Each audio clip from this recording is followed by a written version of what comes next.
नमस्कार दोस्तों।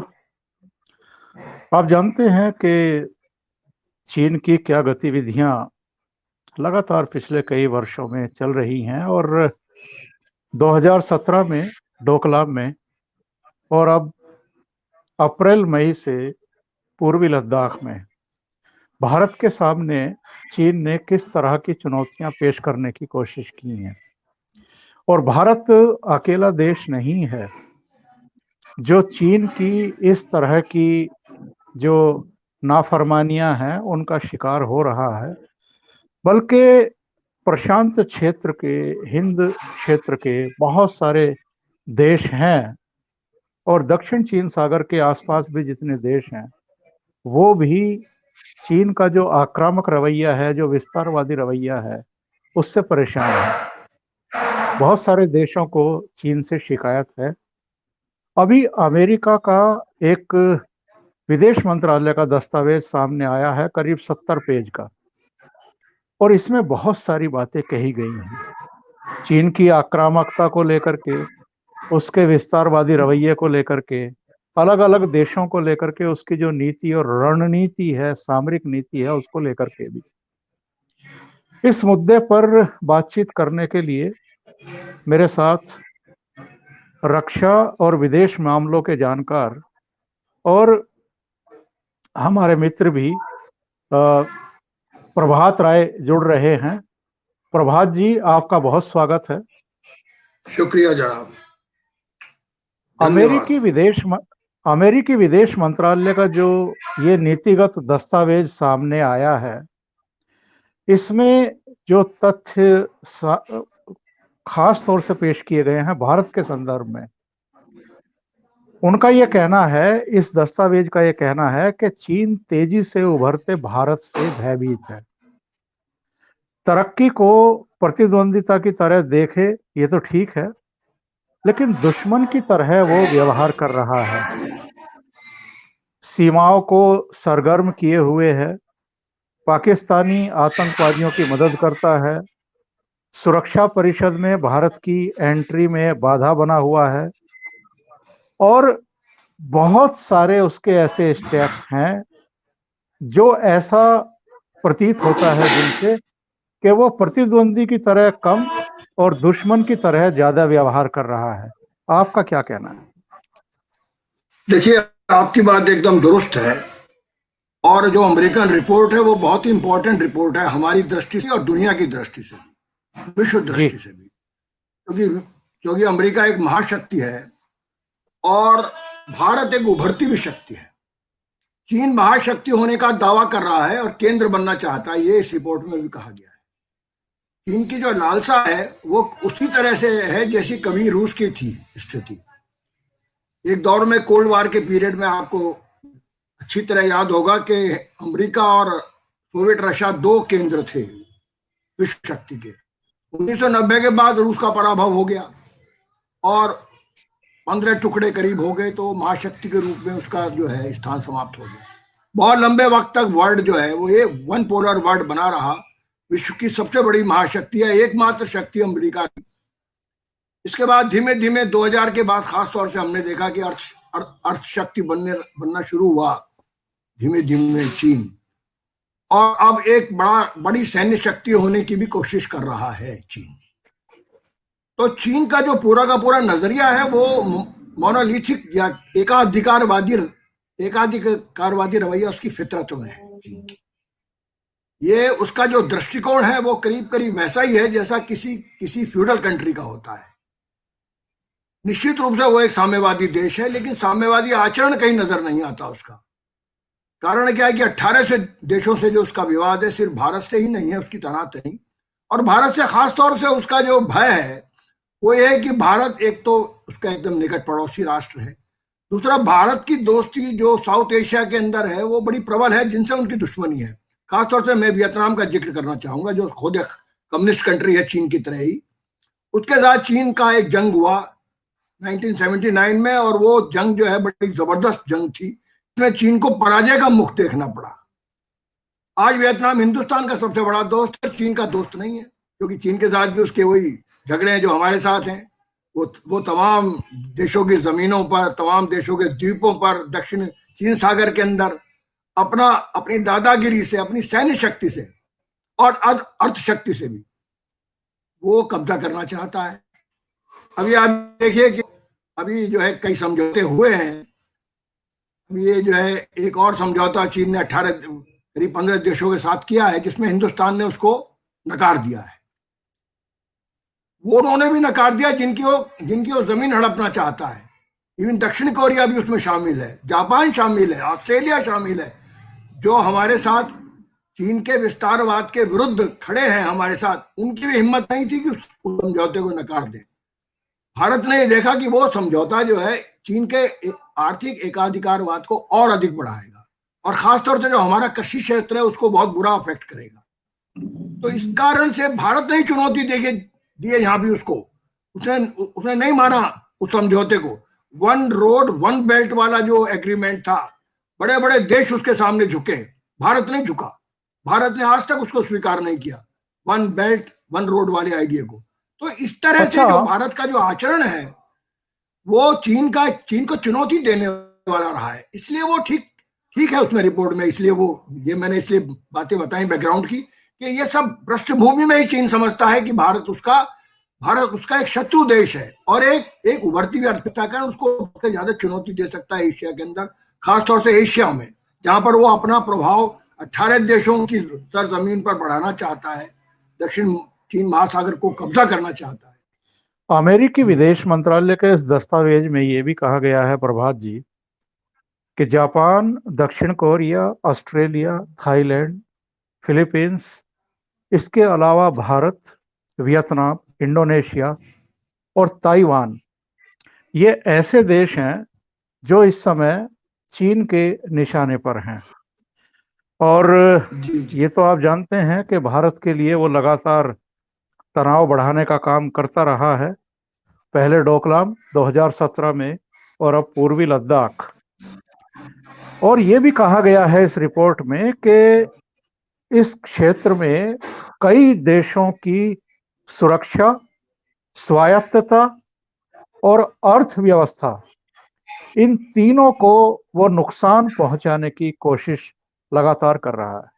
ये बात एकदम ठीक है।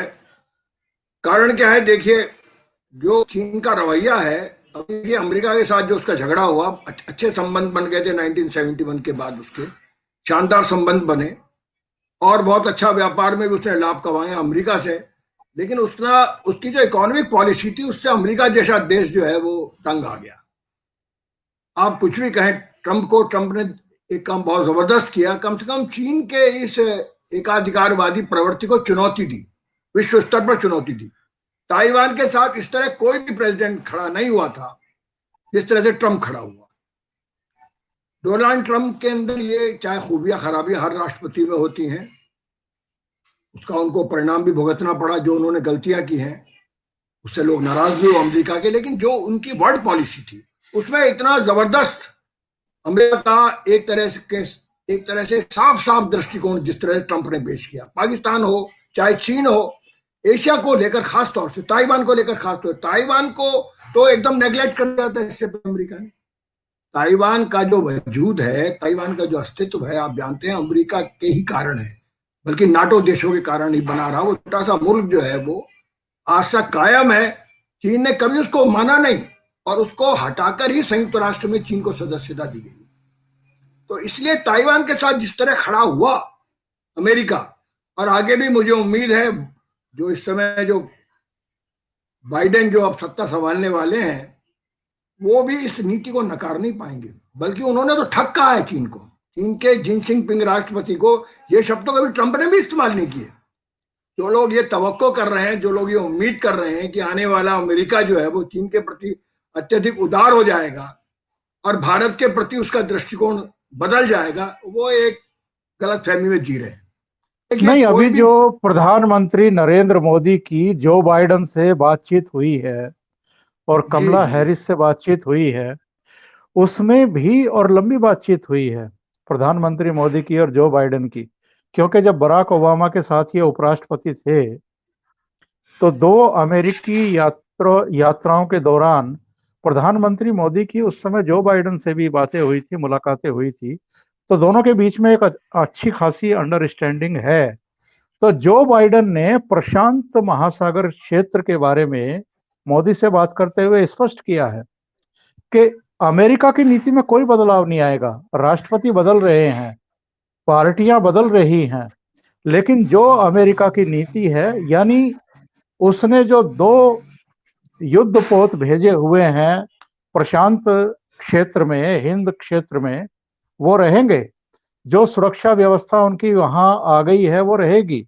तो जो बाइडेन ने स्पष्ट किया है कि चाइना नीति या प्रशांत क्षेत्र में जो भी कुछ इस समय चल रहा है वो बरकरार रहेगा, भले ही सत्ता बदल रही है। बिल्कुल ठीक कहा आपने, एकदम ठीक बात है। देखिए, विदेश नीति राष्ट्रपतियों के बदल जाने से नहीं बदला करती, क्योंकि विदेश नीति का जो मामला है वो बड़ा दीर्घकालीन और बड़ा ही सोचा समझा होता है। राष्ट्रीय हित इसमें सर्वोपरि होते हैं, सब जानते हैं। डिप्लोमेसी में अगर कोई सबसे बड़ा इंटरेस्ट है तो वो है नेशनल इंटरेस्ट। ये बात हमें नहीं भूलनी चाहिए। कोई भी देश हमारा अपने हित के अनुसार ही हमारा साथ देता है। जहां उसका हित होता है, हम कितने भी बड़े मित्र क्यों ना हो उसके, वो हमसे पल्ला झाड़ लेता है। ये एक परमानेंट फीचर चला आ रहा है जब से नेशनलिज्म का उदय दुनिया में हुआ। राष्ट्रवाद जब से यूरोप में पनपा, उसके बाद जो राष्ट्र बने, राष्ट्रीय हित ही सर्वोपरि हित होते हैं विदेश नीति में। तो अमेरिका का जो सर्वोपरि हित है उसको बाइडेन भी देखेंगे, उसको ट्रंप भी देख रहे थे, उसको कोई और आने वाला राष्ट्रपति भी आने वाला दौर का भी देखेगा हित। तो अमेरिका का जो हित है एशिया के अंदर वो ये है कि उसके जो दोस्त हैं, सबसे बड़े जो दोस्त हैं उसके आज, चीन उसका एक डिप्लोमेटिक दोस्त रहा, असल में दोस्त कभी नहीं रहा, एक कूटनीतिक दोस्त बना, वो भी सोवियत रशिया की राइवलरी है जिस समय कोल्ड वार चल रहा था और रूस के और चीन के संबंध बिगड़ गए थे खुरुश्चेव के समय से, माओ सेतुंग के समय से, याद होगा आपको। 1956 से ही वो संबंध बिगड़ने शुरू हो गए थे। उसकी परिणति यह थी कि 71 में चीन के निकट आया अमेरिका और एक कूटनीतिक दोस्ती बनी। लेकिन चीन की फितरत जो है वो एंटी डेमोक्रेटिक है। अमेरिका दुनिया की सबसे बड़ी डेमोक्रेसी है।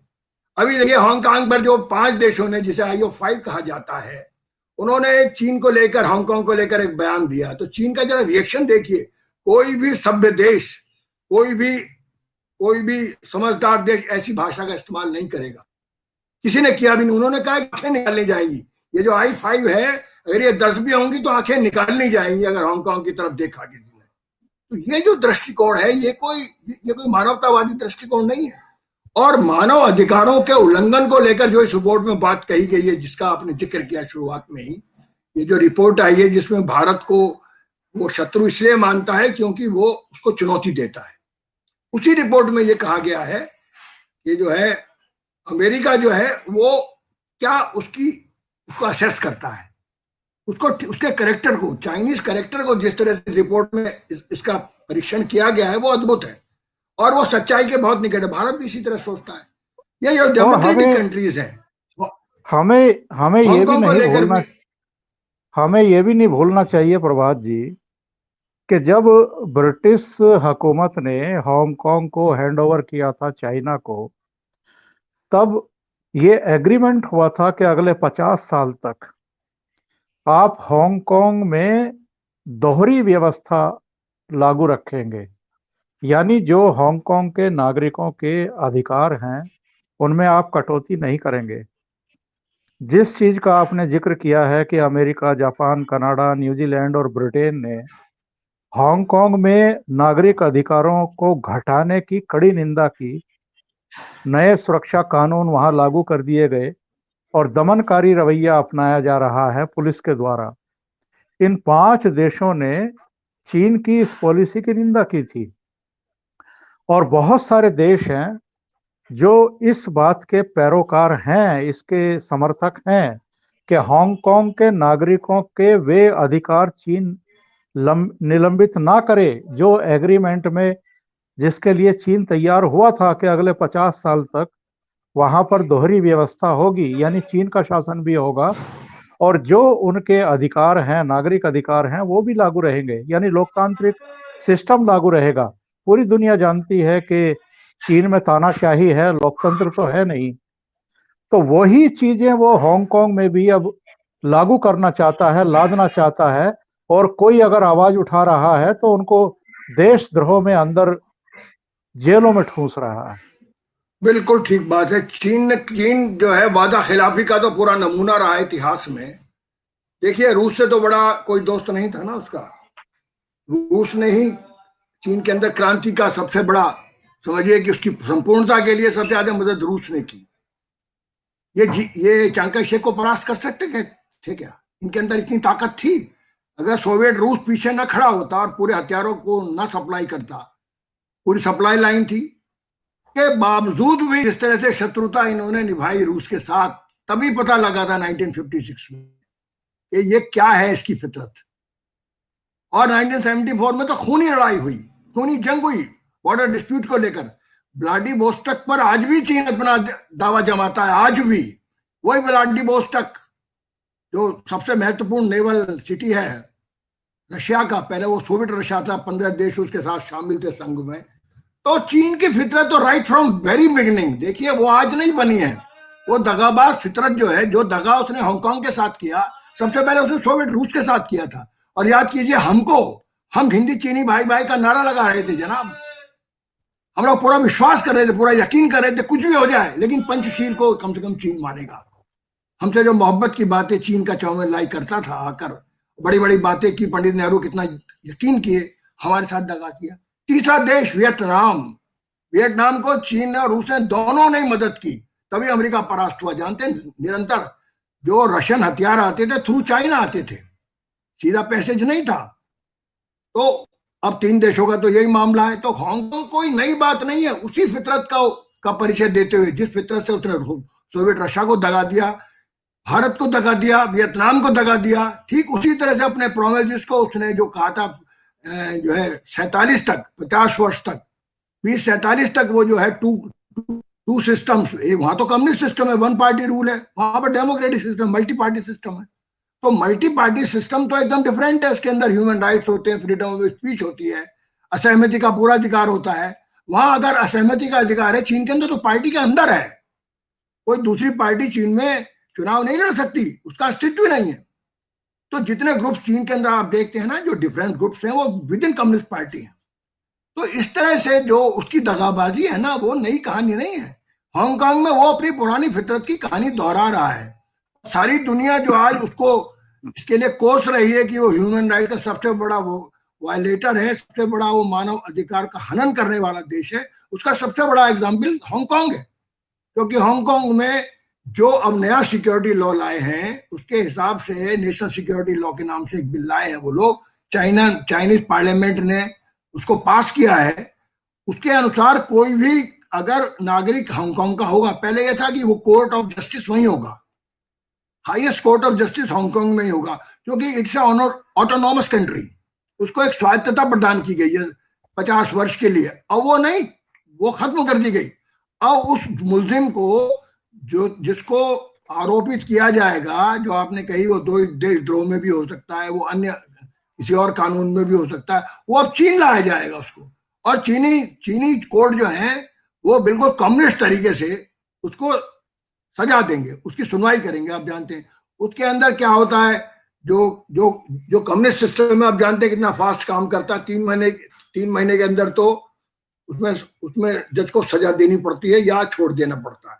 वो एकदम डिफरेंट सिस्टम है। तो जिस सिस्टम को बनाए रखने का उन्होंने वादा किया था, दुनिया के सामने वादा किया था, वो इंटरनेशनल ट्रीटी है, उसको किस तरह वायलेट किया। भारत के साथ जो पंचशील की ट्रीटी हुई थी, उसको किस तरह वायलेट किया। वियतनाम का तो सब सर्वश्रेष्ठ उदाहरण है। वियतनाम तो कम्युनिस्ट कंट्री था, सोवियत रशिया भी कम्युनिस्ट कंट्री था।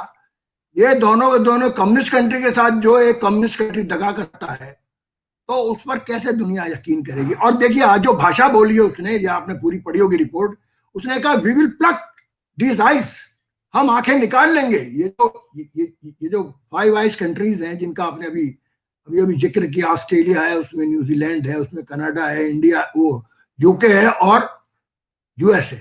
5 देश हैं जो हांगकांग पर जो एक निगरानी कमेटी बनी है, जो वहां के मानव अधिकारों के बारे में दुनिया को बताती है और बयान भी देती है और चाहती है कि वहां मानव अधिकार वो सिस्टम कायम रहे। तो और वो तो कहते हैं कि हम 10 की आंखें निकाल लेंगे। ये जो भाषा चीन बोल रहा है ये एक मिलिट्री लैंग्वेज है, ये लेकिन एक तानाशाह की भाषा है। लेकिन चीन की जो आक्रामकता है, ये मुझे लगता है कि पूरी दुनिया को अब यूनाइट कर रही है। जी नेटो की तर्ज पर भारत पहले इस संगठन में शामिल होने में थोड़ा हिचक रहा था। जो क्वाड का निर्माण किया जा रहा है, जिसमें अमेरिका है, जापान है, अब ऑस्ट्रेलिया भी शामिल हो गया है, भारत भी तैयार हो गया है। तो ठीक नेटो की तर्ज पर क्वाड को खड़ा किया जा रहा है, जिसमें 4 प्रमुख देश हैं और बाद में इसका विस्तार किया जाएगा। बाद में इसमें वियतनाम से लेकर के, और उम्मीद की जा रही है कि ताइवान वगैरह भी शामिल हो जाएंगे। ऐसी स्थिति में जो चीन की आक्रामकता दिखाई दे रही है, डराने धमकाने की, आर्थिक हितों को चोट पहुंचाने की, स्वायत्तता को नुकसान नुकसान पहुंचाने की, सुरक्षा को लेकर के जिस तरीके से थ्रेट पैदा कर रहा है बहुत सारे देशों, और जो नीतिगत दस्तावेज जिसकी मैं चर्चा शुरू में कर रहा था विदेश मंत्रालय का, उसमें भी ये बात कही गई है कि चीन जो है वो खास तौर से नई दिल्ली के रिश्ते अमेरिका से, जापान से, ऑस्ट्रेलिया से, कुछ दूसरे लोकतांत्रिक देशों से खराब हो जाएं, इसके लिए भी लगातार चीन प्रयास कर रहा है। इसके पीछे उसकी रणनीति यही है कि जो क्वाड को आगे बढ़ाया जा रहा है, और क्वाड के ही चारों देश मिलकर के इस समय प्रभात भाई मालाबार एक्सरसाइज कर रहे हैं, जो चीन के खिलाफ ही मानी जा रही है कि ये चारों देश चीन को समझाने के लिए और ये बताने के लिए मालाबार एक्सरसाइज कर रहे हैं 2 चरणों में कि अगर आपने जरा भी हिमाकत की, जरा सी भी गलती की, तो बहुत भारी पड़ने वाली है इस बार। आपने एकदम ठीक फरमाया, एकदम ठीक आपका एनालिसिस है इस सवाल पर। देखिए, चीन की जो आक्रामकता है वो निरंतर बढ़ रही है, उसका गुरूर भी बढ़ रहा है, उसका दर बढ़ रहा है। वो आज क्योंकि विश्व महाशक्ति बनने के लिए लालायित है और उसके लिए सारे वो काम कर रहा है, जो भी काम कर रहा है वो सब उसके लिए कर रहा है। अभी एक इसमें खास बिंदु ये है कि क्वाड का जो ऑस्ट्रेलिया शामिल हुआ है ना, वो भारत की पहल पर शामिल हुआ है। भारत की इसमें अग्रणी भूमिका है। ये क्वाड तो मर चुका था, आपको मालूम है। क्वाड तो बहुत पहले एक शुरू हुआ था, उसमें ऑस्ट्रेलिया हट गया था, कोई मतलब नहीं रह गया था। अगर ऑस्ट्रेलिया नहीं है यहाँ पर तो बेकार है, फिर वो जापान से तो खाली काम चलेगा नहीं। रूस बहुत दूर खड़ा है हमारे साथ। अभी ये जो रीजनल फोर्सेज है, जो आपने कहा मालाबार जो एक्सरसाइजेस कर रही हैं, इसका बड़ा महत्वपूर्ण रोल है, क्योंकि चीन का जो विस्तारवाद है ना, वो कहीं यूरोप में नहीं है, वो अन्य किसी कॉन्टिनेंट में नहीं है, वो अपने चारों तरफ ही विस्तारवाद का ही रणनीति अख्तियार कर रहा है। वो इसी दक्षिण महासागर के अंदर, दक्षिण चीन महासागर के द्वीपों पर करीब करीब आधिपत्य करने की कोशिश कर रहा है। तो जापान उसका प्रमुख खास निशाना है, क्योंकि वर्ल्ड वॉर सेकंड में आपको मालूम होगा कि बड़ा सबसे ज्यादा युद्ध जो चीन का हुआ है ना, वो जापान के साथ हुआ है। ये युद्ध जो है वो 1939 में शुरू नहीं हुआ था वर्ल्ड वॉर के साथ, बल्कि ये युद्ध 1936 में शुरू हो गया था। चीन के पास, चीन के जो इलाके जापान ने कब्जा किए थे, वो मंचूरिया थे, ताइवान थे, ये सब जापान के आधिपत्य में थे। बाद में इनको आजादी मिली, आपको मालूम है। और उसके बाद जो द्वीप थे ना दक्षिण चीन सागर के, वो अधिकतर द्वीपों पर जापान का आधिपत्य था। वो तो छोड़ना पड़ा उसको, क्योंकि सेकेंड वर्ल्ड वॉर में पराजित हुआ, उस पर अणुबम फेंका गया, क्योंकि वो हिटलर के साथ खड़ा था। हिटलर पराजित हुआ, मुसोलिनी पराजित हुआ, तोजो पराजित हुआ। इसके बाद भी और अमेरिका ने जापान को डिमिलिटराइज किया। जापान के पास कोई ऑफिशियल मिलिट्री उस तरह नहीं है जिस तरह कभी हुआ करती थी फर्स्ट वर्ल्ड वॉर में, सेकेंड वर्ल्ड वॉर में। आज वो बड़ी नॉमिनल मिलिट्री उसके पास है, वो अमेरिका के पास उसकी पूरी रक्षा का पूरा पूरा जिम्मा है। जैसा हमारे पास जिम्मा है ना कई देशों का, हमारे पास भूटान का जिम्मा है कि हम उसकी हिफाजत करेंगे। इसी तरह से ताइवान का और जापान की रक्षा का जिम्मा अमेरिका ने लिया है सेकेंड वर्ल्ड वॉर के बाद, क्योंकि वो डिमिलिटराइज किया दोनों देशों को किया गया, और उनकी शक्ति भी इतनी नहीं थी कि वो चीन से टकरा पाते। जापान भी नहीं टकराने की शक्ति में सीधे, तो आपको मालूम है। तो ऐसी स्थिति में क्वाड का जो ऑर्गेनाइजेशन है, जो संगठन है, वो अब रणनीतिक नहीं रहेगा, वो सैन्य संधि बनने जा रहा है। इस बात के स्पष्ट संकेत है, भारत भी तैयार है इसके लिए।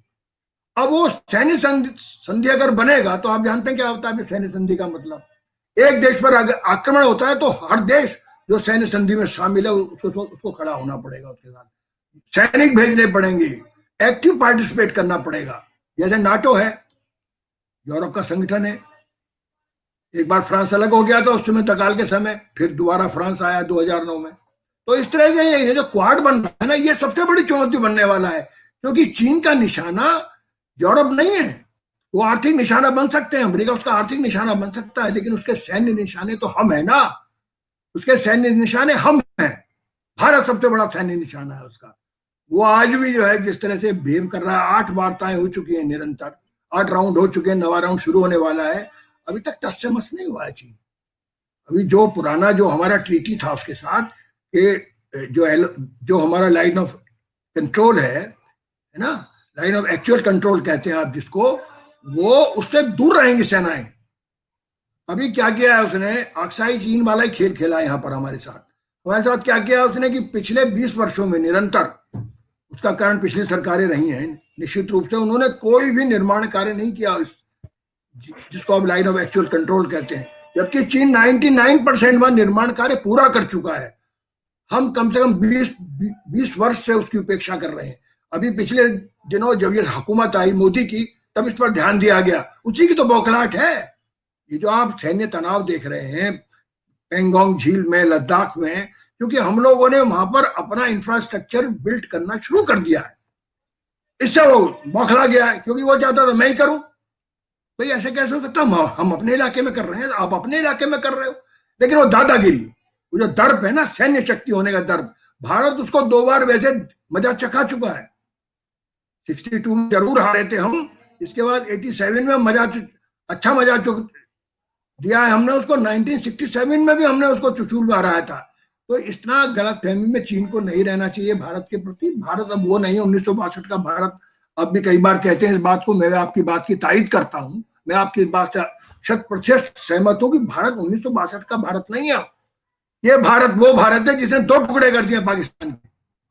वो तब भी चीन उसका दोस्त था, तब भी अमेरिका भी उसका दोस्त था, उस वक्त सबसे बड़ा खैर ख्वाह था। भारत 1971 में अपनी सैन्य शक्ति को दुनिया के सामने पेश कर चुका है। तो इसलिए भारत अब तो 71 से भी बहुत आगे हम लोग। अब तो हमारे पास देखिए अणुबम भी है, पहले तो उस वक्त हमारे पास अणुबम भी नहीं थे। हम लोग अणुबमों से थोड़ा सा दहशत दुनिया में रहती है, आपको अच्छी तरह ज्ञात है। यही कारण बना जापान के बुरी तरह परास्त होने का, जो हिटलर परास्त हुआ उसका कारण था अमेरिका के पास अणुबम थे, और अंततः तो अणुबम डालकर ही वो विश्व युद्ध जीता गया, वरना जापान को हराना आसान नहीं था। जापान ने सरेंडर नहीं किया था, नाजियों ने कर दिया था, फांसीवादियों ने कर दिया था, जापान ने सरेंडर नहीं किया था। वो तभी सरेंडर किया जब 2 अणुबम अमेरिका ने नागासाकी और हिरोशिमा पर डाले। बहुत बहुत धन्यवाद प्रभात भाई, आप इस चर्चा में शामिल हुए और बहुत विस्तार से इन मुद्दों पर आपने अपने विचार जाहिर किए। जुड़ने के लिए बहुत बहुत धन्यवाद प्रभात भाई। बहुत बहुत शुक्रिया, आपको भी बहुत बहुत शुक्रिया, धन्यवाद। जय हिंद। Thank you.